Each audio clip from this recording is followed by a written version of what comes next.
Bueno, buen día. Mi nombre es Victoria Irastorza, soy socia de la Regional Bahía Blanca. Y bueno, siendo hoy lunes 24 de agosto, les doy la bienvenida al Congreso 2020 de APRESID y a la charla nombrada Siempre Vivo, Siempre Verde, ¿cuáles son las restricciones o los desafíos para sistemas de producción de granos en el NOA? A lo largo de la presentación que estamos a punto de ver, ustedes pueden ir enviando la pregunta en la sección que ven a la derecha de sus pantallas, y al finalizar la presentación, les pasaré algunas de ellas al orador en base a la cantidad recibidas y al tiempo que dispongamos. Recomendamos hacerlas en el transcurso de la presentación. En el menú superior de la página principal hay un panel llamado Asistentes, donde podrán buscar a los oradores que estén registrados en el Congreso y a través de este panel podrán chatear o incluso programar reuniones con ellos. No se olviden de pasar por el espacio de APRESID dentro del hall comercial, donde encontrarán entrevistas en vivo con especialistas, información de los programas de la institución y contenido exclusivo para los asistentes. A continuación, voy a presentar brevemente a la disertante para dar inicio a la presentación. Daniela Pérez es ingeniera agrónoma, egresada de la Facultad de Agronomía y Zootecnia de la Universidad Nacional de Tucumán, magíster en Administración de Empresas, investigadora asociada, actual jefa de la sección de Economía en la Estación Experimental Agroindustrial Obispo Colombres. Adelante, Daniela, con su presentación. Hola, espero que se encuentren todos muy bien. Muchas gracias a los organizadores por habernos invitado a participar del evento. Bueno, la charla que yo les voy a mostrar fue realizada con el ingeniero Fernando Ledesma y el ingeniero Mario Devani, que son el coordinador del proyecto Soja y el coordinador del programa Granos de la Estación Experimental. Cuando vimos el lema del Congreso nos llamó la atención, siempre vivo, siempre verde, porque bueno, nosotros hace rato desde el programa que venimos trabajando en este sentido. Y bueno, nos fue inevitable irnos hacia el pasado y ver lo que nos había ocurrido con el avance de la siembra directa y luego con el monocultivo de soja. Tucumán fue el primer lugar donde se llevó a cabo comercialmente el cultivo de soja. El pasar de la labranza convencional a la siembra directa, aparte de producir una disminución de los costos, generó todo una posibilidad de la ampliación de la zona en la que se sembraba soja. Al incorporar las sojas transgénicas resistentes al glifosato, esto se acrecentó, hubo una baja de costos y además la practicidad que ofrecía la práctica llevó a un aumento exponencial en algún momento de la superficie con soja, lo que no hubiera sido problema si no se hubiera transformado en un monocultivo, ya que el área con maíz quedó estancada y en muchos casos descendió, lo que los ubicó a los niveles de rotación que se ven acá en la gráfica, en la línea negra, por debajo del 10% en algunos años, lo cual es muy negativo para nuestra zona donde es esperable o deseable un valor de rotación que esté entre un 30 y un 50%. Bueno, este monocultivo de soja trajo aparejado la aparición de numerosas plagas y para controlarlas se produjo un elevado aumento de los costos.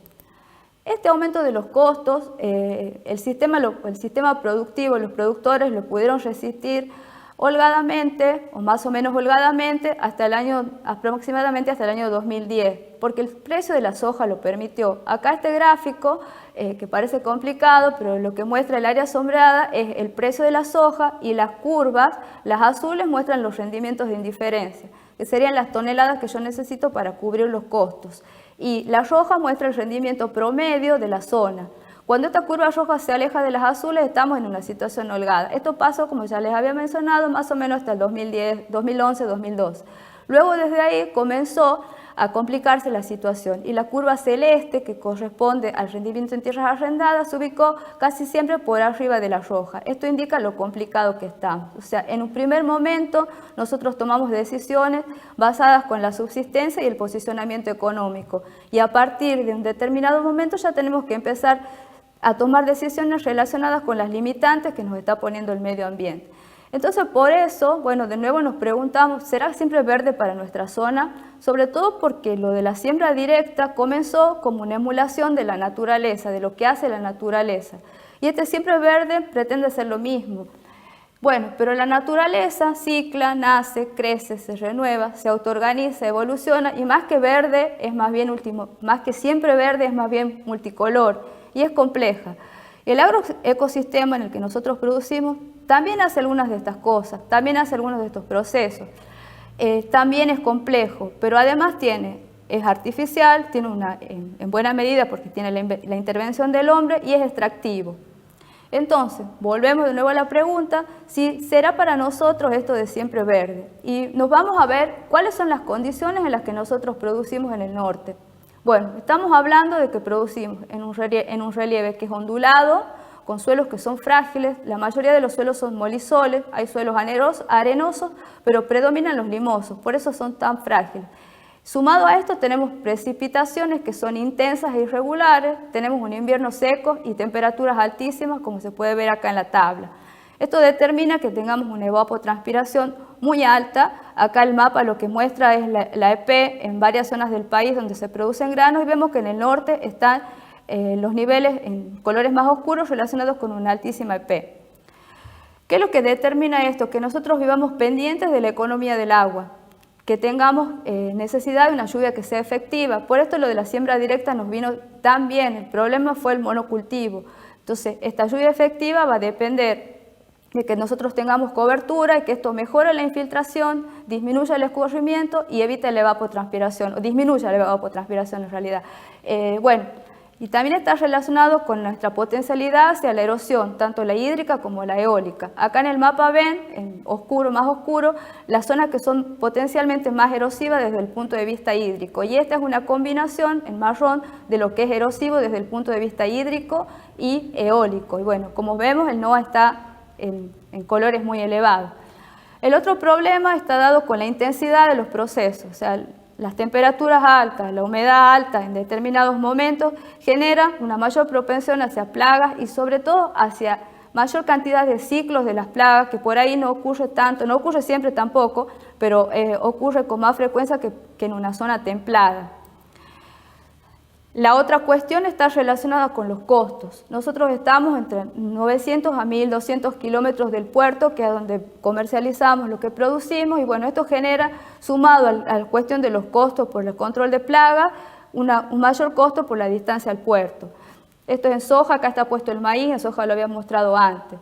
Y bueno, lo que se complica más es porque no tenemos un gran desarrollo de valor agregado in situ, de transformación de nuestras materias primas, ya sea la proteína vegetal en animal u otro tipo de transformación.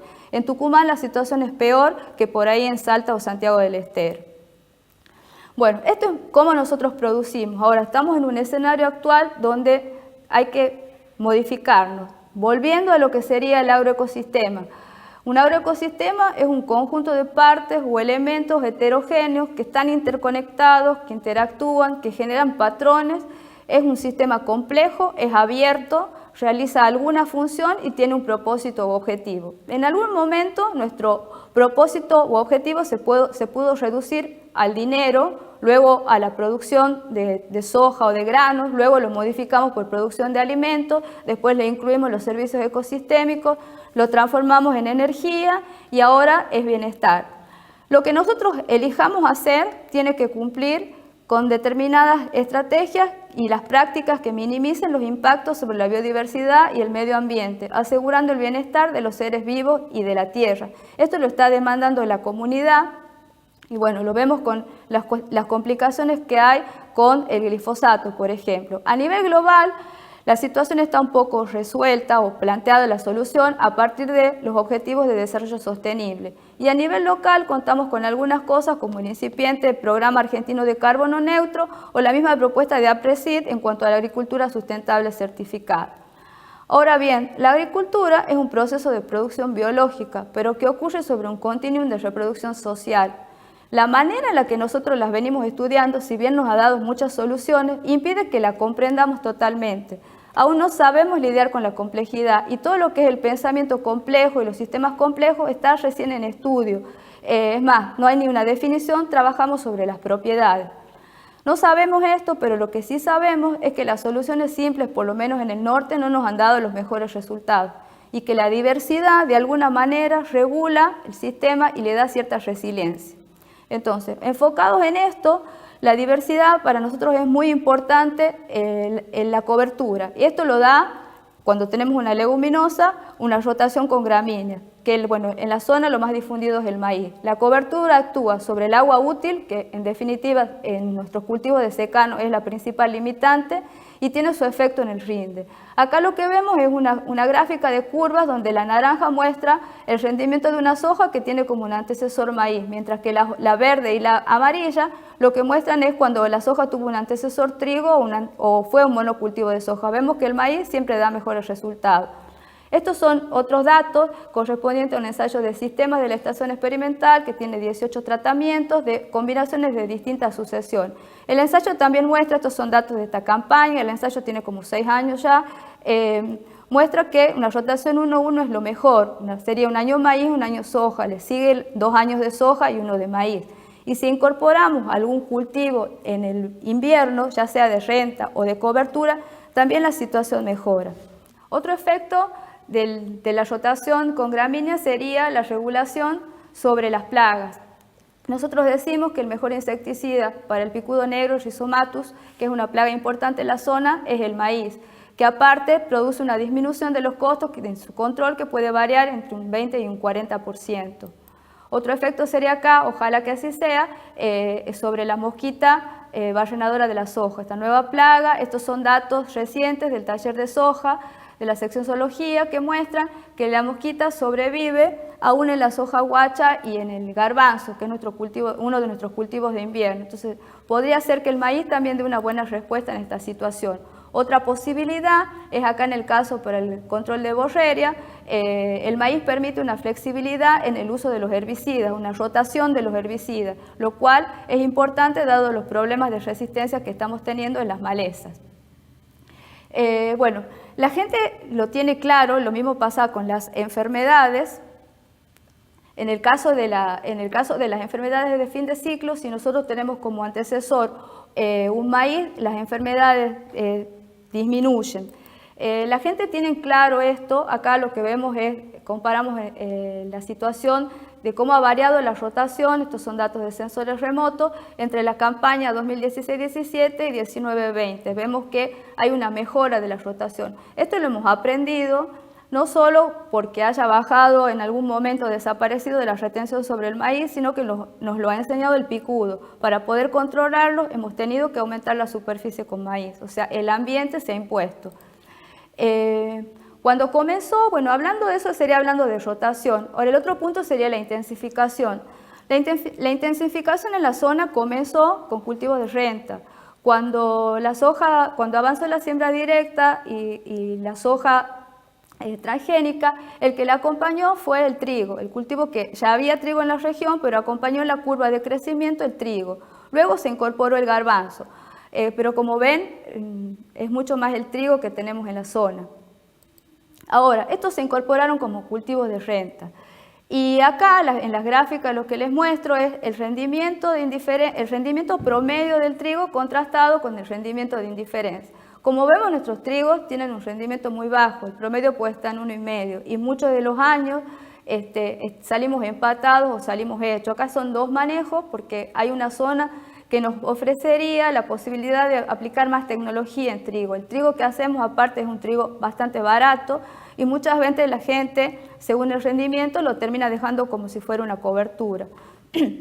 Con el garbanzo también puede pasar lo mismo, pero menos frecuentemente. Los rendimientos de indiferencia del garbanzo se separan un poco de los rendimientos promedios, salvo, bueno, otro problema diferente tiene el garbanzo que está relacionado con la variabilidad del precio, como es lo que vemos acá en el 2015.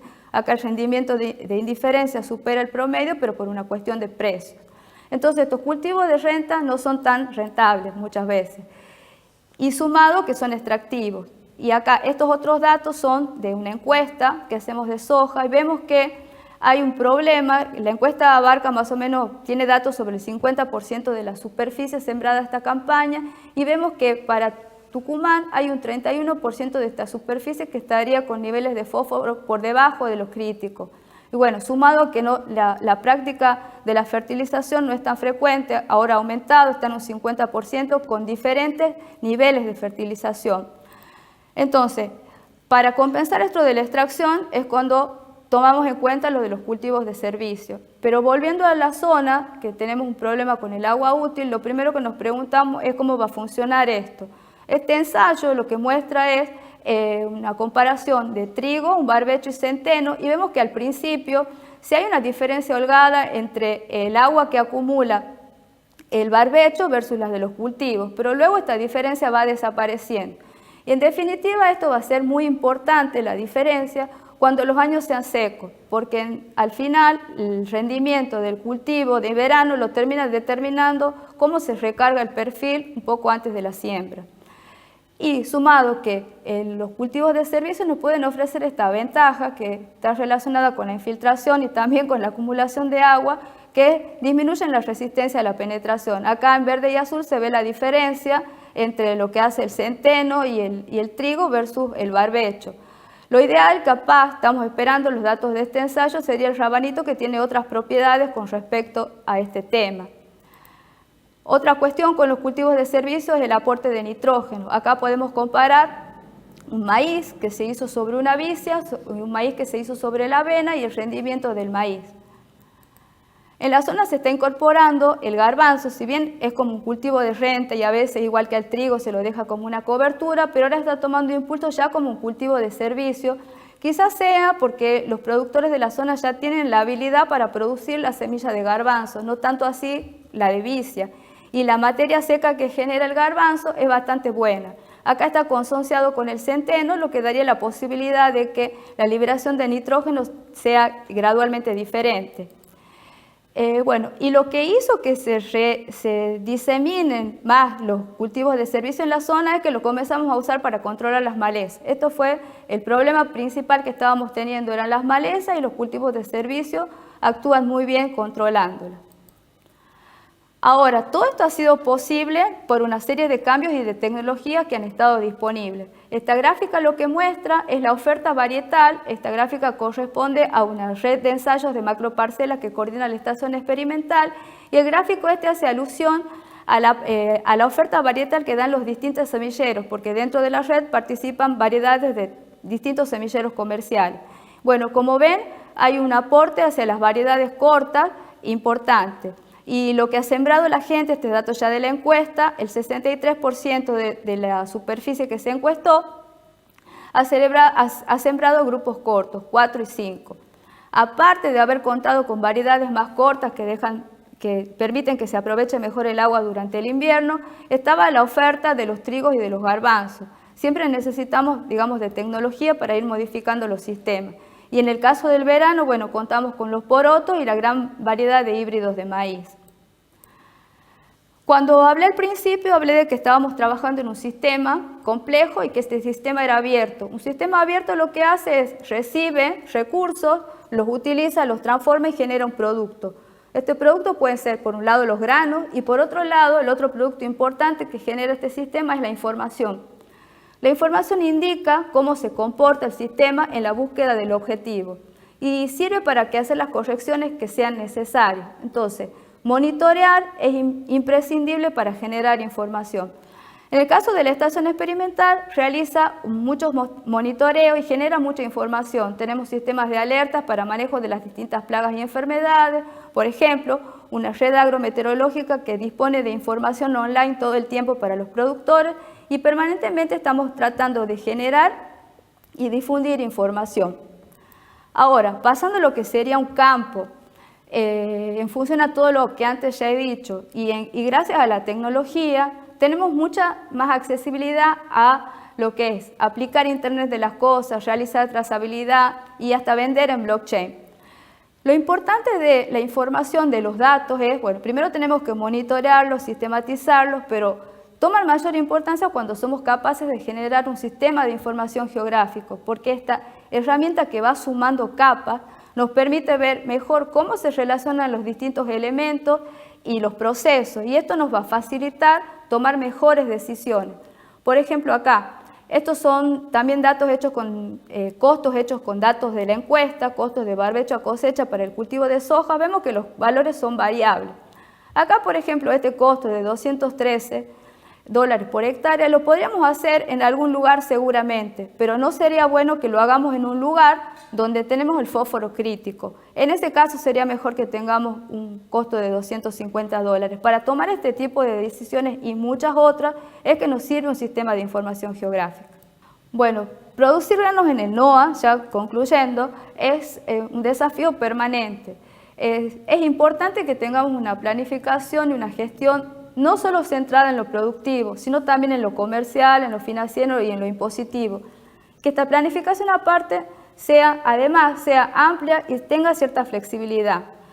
Lo que sabemos es que las restricciones tienen que ser ambientales. Tenemos que ser primero ambientalmente sustentables para después ser económicamente sustentables. Ahí es donde está el desafío y donde tenemos que poner nuestra inteligencia, en hacer una planificación que nos permita la diversidad, o sea, cuando más diversos seamos, incluso cuando incorporemos otros cultivos que vayan más allá de lo que le estoy hablando, vamos a disminuir los riesgos. Es como podemos ampliar comprando fincas en zonas de distintas características agroecológicas o cambiando los cultivos. Pero de todas maneras la idea es bajar los riesgos. Este diseño tiene que ser inteligente en cuanto a las sucesiones de los cultivos. Tiene que ser dinámico, o sea, no siempre lo mismo, pero sobre todo funcional para el sistema en cuanto al balance de carbono, a los nutrientes, al agua y al balance energético. ¿Por qué tanto foco en el suelo? O sea, en un sistema complejo nosotros tenemos muchos elementos que se interrelacionan, pero hay algunos elementos que son más importantes porque tienen enlace con muchas más situaciones, y esto pasa con el suelo. El suelo se relaciona con toda la vida, lo tomo como un elemento, pero en sí es un mundo. Se relaciona con todo lo que está por arriba, con todo lo que está por abajo y con todos los dueños que van a pasar por ese suelo. Entonces es importante que nosotros mantengamos, sobre todo en nuestra región, por todo lo que anteriormente les he dicho, que haya una cobertura, que la materia orgánica no baje el 2%, que la densidad aparente no supere estos valores de 1,2, 1,3, depende de la textura, pero no debería estar por arriba de estos valores.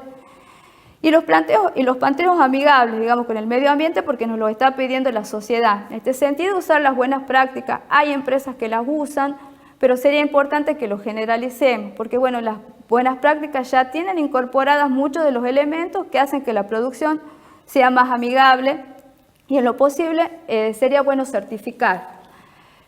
Una cuestión que excede a las fincas y que es importante es el manejo de las cuencas, la logística y todo lo que es bioeconomía y valor agregado en origen, y enfocarnos en la economía circular. Nada más que estas cuestiones, estas últimas tres, dependen mucho de las políticas públicas que seamos capaces de generar. O sea, tenemos que involucrarnos más y llegar de alguna manera a quienes toman decisiones por nosotros para generar políticas públicas que permitan que todo este esfuerzo que hacemos para que las cosas sean ambientalmente sustentables, económicamente sustentables, terminen siendo también socialmente sustentables.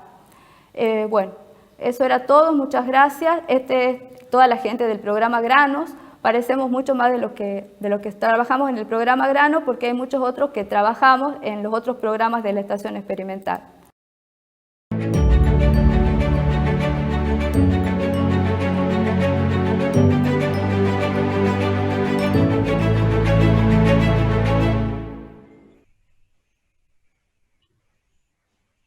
Bueno, muchas gracias por tu presentación, Daniela. En este momento, además, nos están acompañando el ingeniero agrónomo Fernando Ledesma, actual coordinador del proyecto Soja en la Estación Experimental Agroindustrial Obispo Colombres, y el ingeniero agrónomo Mario Devani, actual coordinador del programa de granos de la misma estación experimental y actual director del Instituto de Tecnología Agroindustrial del Noroeste Argentino. Ahora comienzo a pasar algunas preguntas que de la audiencia fui recibiendo. ¿Por qué piensa que la intensificación no es una opción para el NOA? Hola Carla, hola Victoria, ¿cómo estás? Bueno, mira, en realidad no es que no es una opción, sino que tendríamos que tener en cuenta determinadas cosas para que sea una buena opción. Es una opción. Bueno, acá los chicos capaz que pueden aportar mucho más en cuanto a cuáles son las cosas que tenés que tener en cuenta para que sea una opción. No sé, alguno de los dos. No sé, ¿cree que puedo dar mi opinión si quieren? Victoria, ¿puedo? ¿Sí? Sí. Bien. El tema de siempre vivo, siempre verde, o el cambio de paradigma de pasar de una agricultura de insumos a esta de procesos, en donde tenemos en cuenta lo que es intensificación y todo lo que habló Daniela, me parece que sí o sí es lo que hoy por hoy, hasta donde hoy conocemos, es lo que se debería, ¿no es cierto?, reconocer y recomendar para los productores del norte. Por ahí nosotros en la presentación nos planteamos si esto es la verdadera solución a los problemas que venimos teniendo. Y en ese sentido no queremos caer en lo mismo que nos pasó hace 20 años, donde con la siembra directa, incluso con el tema de las EDR, pensábamos que con eso habíamos solucionado todo. Entonces, un poco la idea es preguntarnos continuamente si este es el camino, revisarlo, hacer los monitoreos, hacer las lecturas que corresponden, digamos, ¿no es cierto?, dentro de los ensayos, e ir haciendo las correcciones, porque un poco la idea es, aprendiendo de lo que nos pasó, ¿no es cierto?, en vez de simplificarlo, tenemos que complejizar el sistema, que no crean los productores porque hacen un año soja y incluyen el maíz en la rotación y hacen un cultivo de invierno, ese es el camino, ¿no? Hay que profundizar, ¿no es cierto? Y, y los cultivos de verano tienen que ser lo más variado posible, lo mismo que los cultivos de servicio, los cultivos de venta de invierno. Por ahí viene, me parece, ¿no es cierto?, la idea o la contestación de la pregunta. No sé, vos, Fer.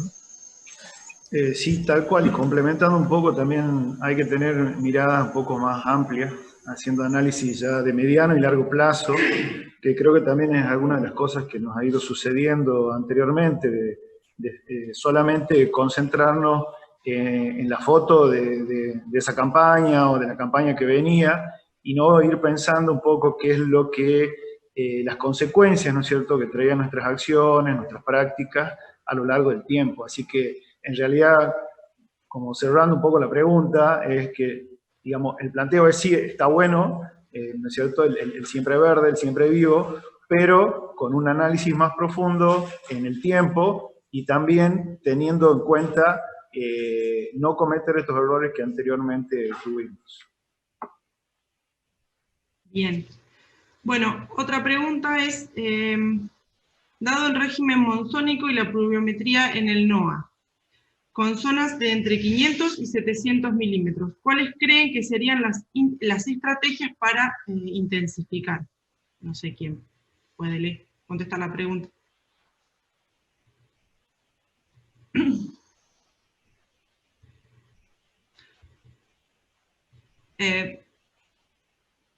Disculpa, No, ahora, disculpa, ahí disculpa. está, ahí se Ahí voy. escucha. Sí.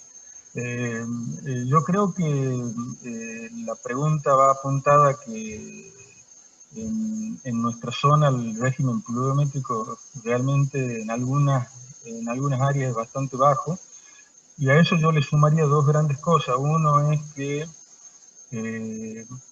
tenemos fuertes lluvias y periodos largos de entre lluvias. Hay años, ¿no es cierto?, hay años que llueve normal, pero en líneas generales las lluvias son intensas y hay una gran variabilidad en el tiempo. Entonces eso hace que la cuestión relacionada con economía del agua sea clave.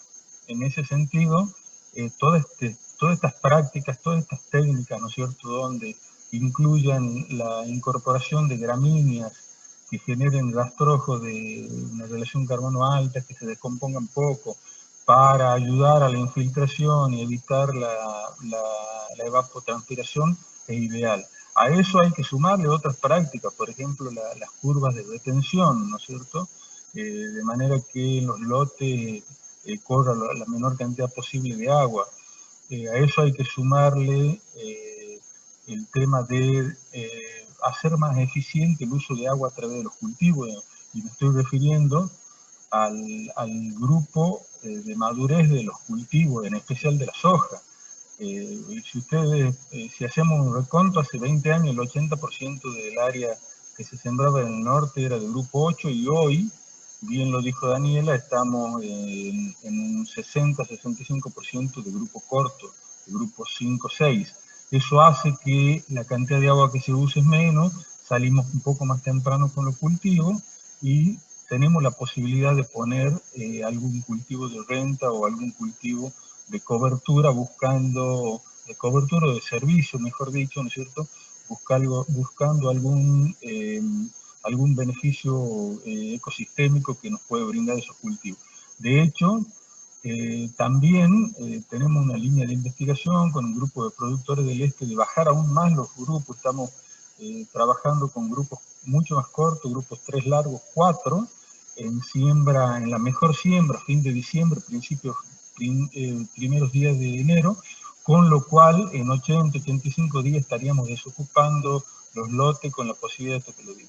Eso en líneas generales, ¿no es cierto? Hay que buscarle la vuelta.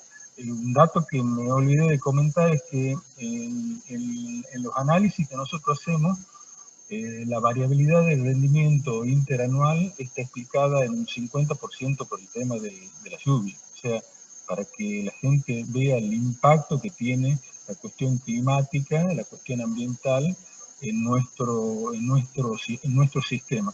De hecho, el otro 50% está dado por la fecha de siembra, por el cultivar, por el manejo de plagas, malezas y enfermedades que vendrían a complementar un buen manejo para tener la sustentabilidad económica que es la que los productores nos exigen, ¿no?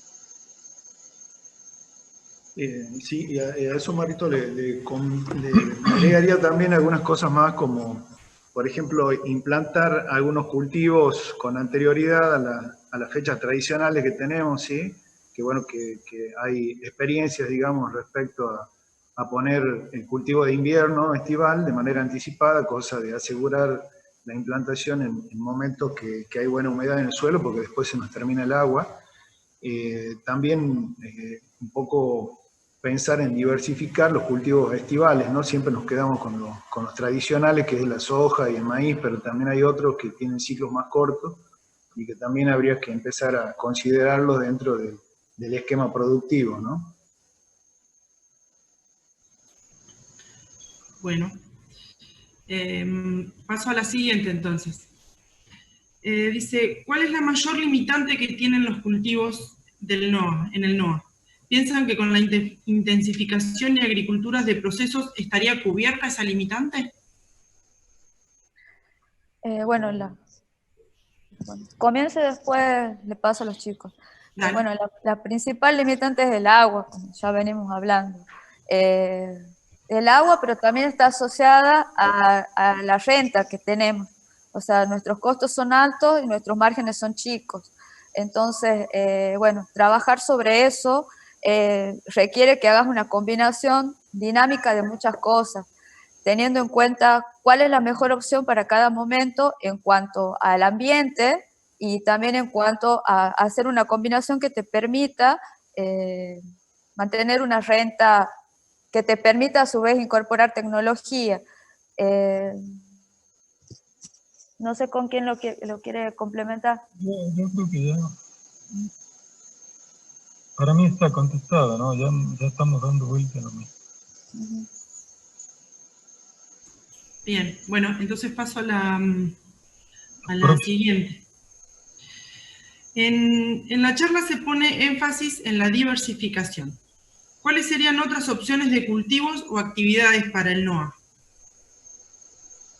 Bueno, si quieren puedo contestarla yo. Un poco lo que he dicho al comienzo, ¿no es cierto? No nos podemos quedar solamente con soja y maíz. Y la clave es esa, diversificar. En la misma época del año poner un cultivo distinto. Y si hablamos en el verano, tenemos opciones, ¿no es cierto? Nos tenemos que salir de la zona de confort, evidentemente, y trabajar en otros cultivos. Y otros cultivos podrán ser, por ejemplo, la chía, el sésamo, podrá ser el girasol, podrá ser el vecino, no sé si me estoy olvidando. los porotos de distintos colores, el mungo. Poroto mungo, sí. El mungo, que es un cultivo interesante.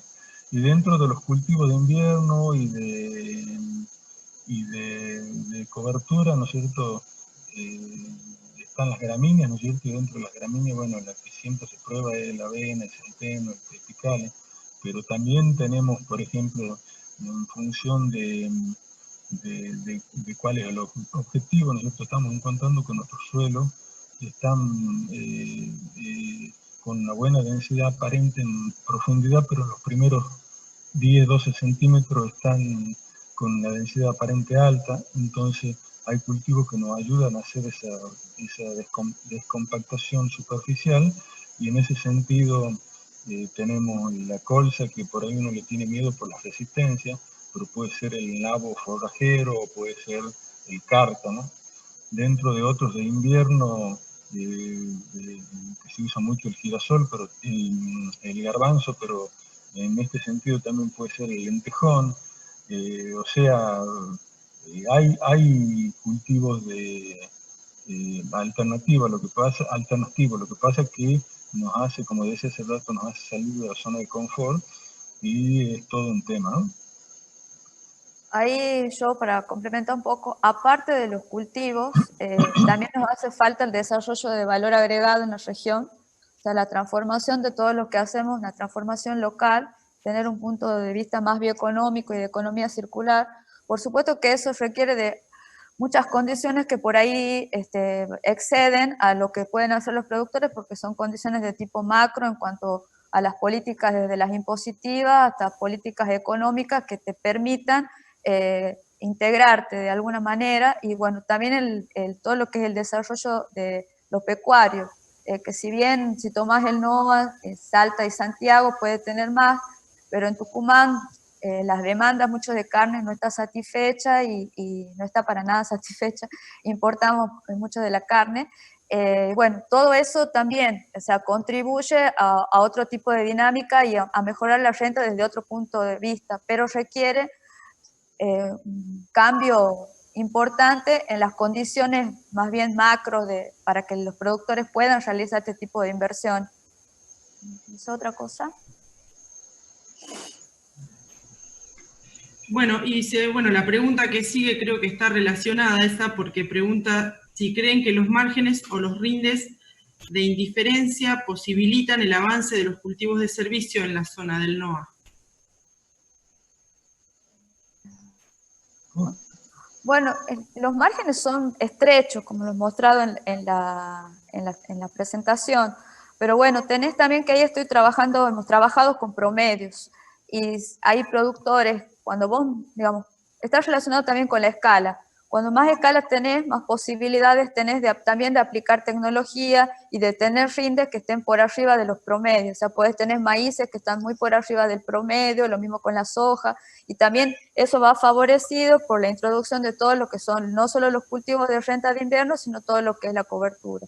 Entonces, en la medida que vos te haces más eficiente, podés incorporar, digamos, los márgenes te cierran, pero son acotados, o sea que un poco está centrado en la eficiencia y en cómo vos planificás, en que hagas una buena planificación, un buen monitoreo, conozcas bien todo lo que hace no solo a la parte del campo, sino a todo lo que es el resto de la empresa.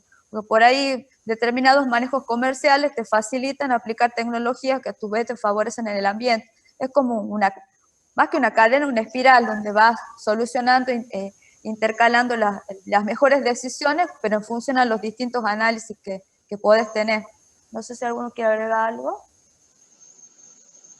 Bueno, yo simplemente comentar de que las retenciones así como están puestas a nivel nacional son injustas, digamos, porque tenemos las mismas retenciones que se tienen en el sur del país, donde los campos en esa zona están mucho más cerca de los puertos, con menos flete y por ahí, ¿no es cierto?, con sistemas ambientales mucho más estables que en el norte. Yo creo que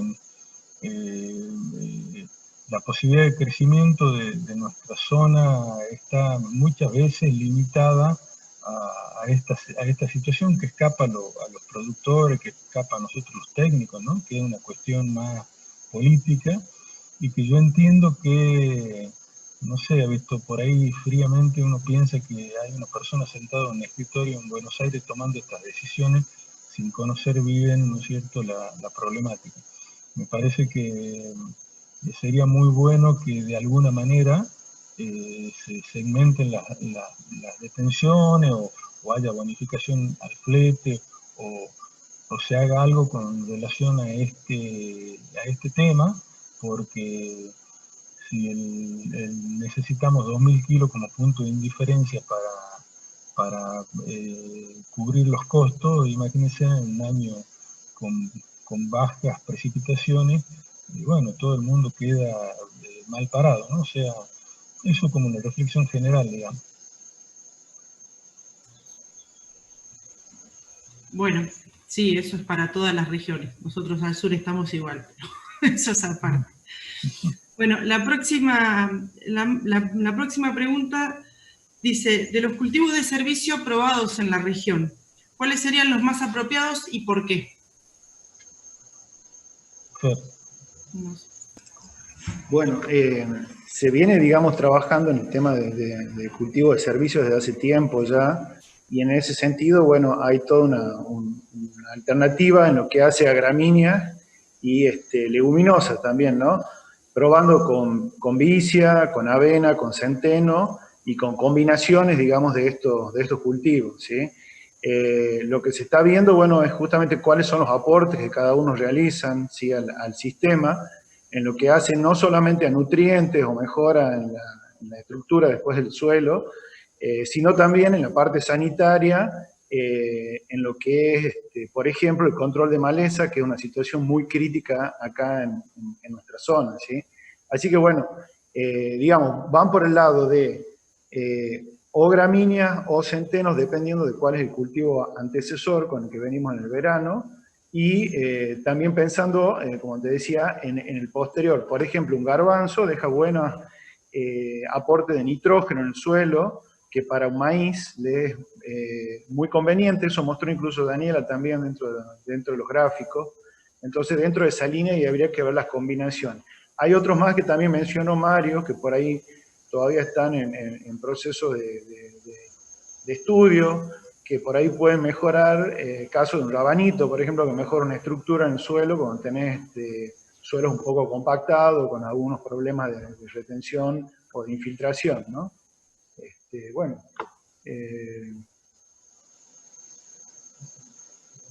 No, pienso que está completo. Bueno, entonces vamos pasando a la última pregunta, como para ir cerrando el espacio. Y la pregunta es, ¿cuáles serían las estrategias para no cometer los errores anteriores? No sé quién quiere. Daniela.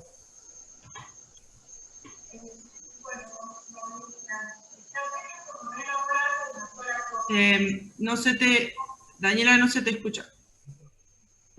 La estrategia yo creo que es no enamorarse ciegamente de algo, sino empezar a ver qué es lo que en cada situación, cada empresa, cada ambiente le conviene.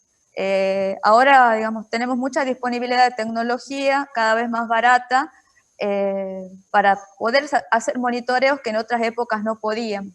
Entonces, yo creo que eso facilita mucho la situación de tomar mejores decisiones y no cometer los errores del pasado. El monitoreo es muy importante, la información que genera un sistema es muy importante tenerla registrada para poder después usarla, o sea, es monitorear, registrar y de ahí analizar y replanificar, es todo el tiempo estar volviendo sobre las cosas para no cometer los mismos errores.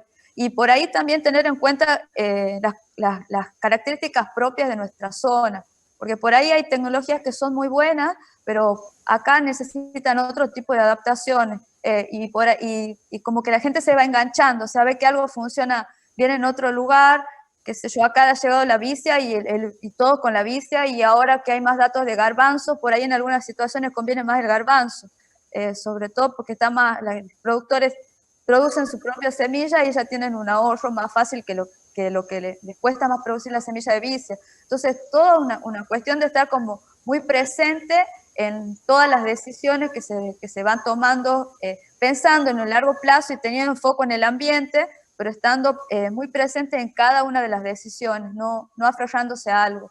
No sé, ¿alguno quiere agregar?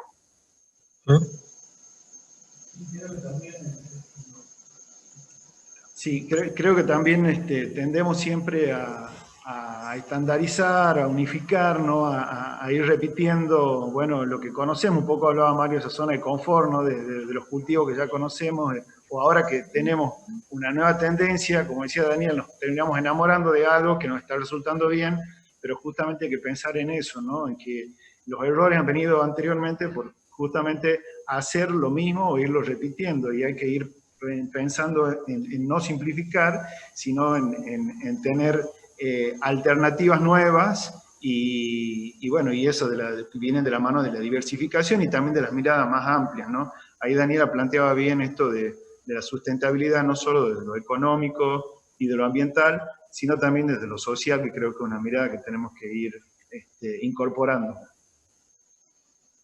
Sí, yo en lo personal les quiero comentar de que la estación experimental en su programa Grano tiene un área específica trabajando en esta temática, ¿no? Que son la gente de suelo y manejo de suelo y fertilizante. Y en algún momento Daniela comentó que teníamos un ensayo en Monte Redondo con 18 tratamientos, en donde tenemos distintas secuencias, donde después de las hojas se ponen distintos cultivos, ¿no es cierto?, gramíneas, distintas leguminosas, y es un ensayo en donde nos obliga a trabajar a los que hacemos agronomía y mejoramiento junto con la gente de disciplinas especiales. Entonces, en esos ensayos estamos llevando adelante todas las mediciones, y es un ensayo que tiene recién 6 años, pero es un ensayo que entiendo yo nos va a mostrar el camino a seguir, ¿no es cierto?, en busca de por lo menos, ¿no es cierto?, un balance de carbono neutro positivo, y de ahí saldrán las recomendaciones. A la par de eso tenemos un grupo de técnicos del área de cereales, ¿no es cierto?, que está llevando adelante el testeo de todas las gramíneas y algunas leguminosas que se puedan funcionar en nuestra zona como cultivos de servicio. Y así, ¿no es cierto?, la estación tiene un grupo grande de gente dentro del programa que entendemos hay que trabajar para dar la respuesta, y que, como dijo Daniela, no volver a repetir los errores que hemos cometido con la siembra directa y la soja. Con eso me parece que se completaría la pregunta.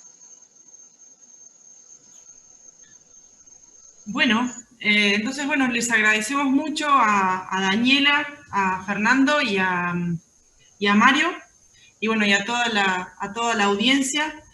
Y bueno, nos vemos en la próxima charla. Muchas gracias. Gracias, Victoria, y gracias, Apreci. Gracias, Victoria. Gracias, Apreci.